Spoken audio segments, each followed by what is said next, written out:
Сегодня 2 марта 2022 года. Меня зовут Аслан Арцуев, я директор правозащитного центра Ичкерия, Германия. Важное сообщение для жителей больших городов Украины, ну и небольших тоже. Постарайтесь запомнить эти советы во время боевых действий, которые вам могут очень сильно пригодиться и, возможно, даже спасти вашу жизнь. Жители Украины, кто по каким-либо причинам остается в крупных городах, ситуация не исключает того, что в непосредственной близости от вас будут идти городские бои. Приготовьтесь ко всему заранее. Все начинается очень внезапно и развивается стремительно. Времени ни на что уже нет. Лучшие укрытия на этажах — межквартирные тамбуры. При их отсутствии укрывайтесь за несущими стенами ближе к центру здания с противоположной от обстрела стороны. Заклейте окна накрест скотчем или смоченными в мыльной воде газетами.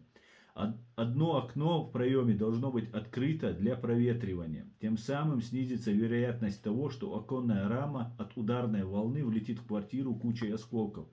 Учитывайте, друзья, что стеклянные осколки — это очень опасное оружие, это очень опасные осколки. От них получают очень тяжелые раны, очень.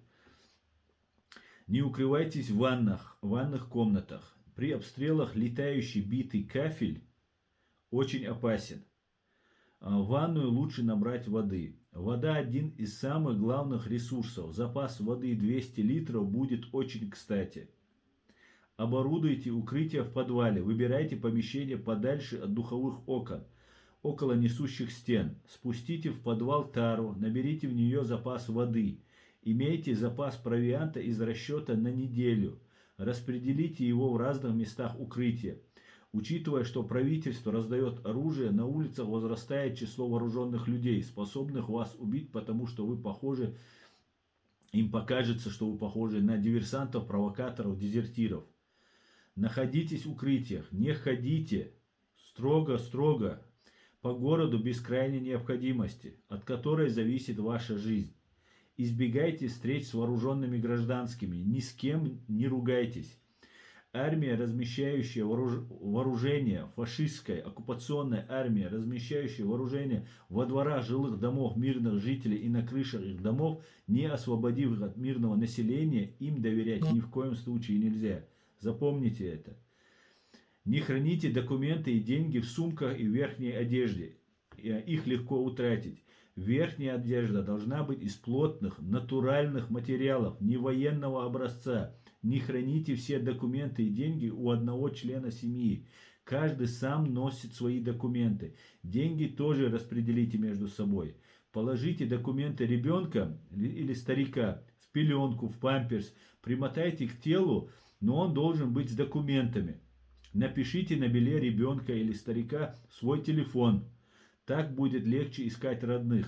Сохраняйте спокойствие и здравый рассудок. Всегда имейте при себе запас воды, бинт, вату.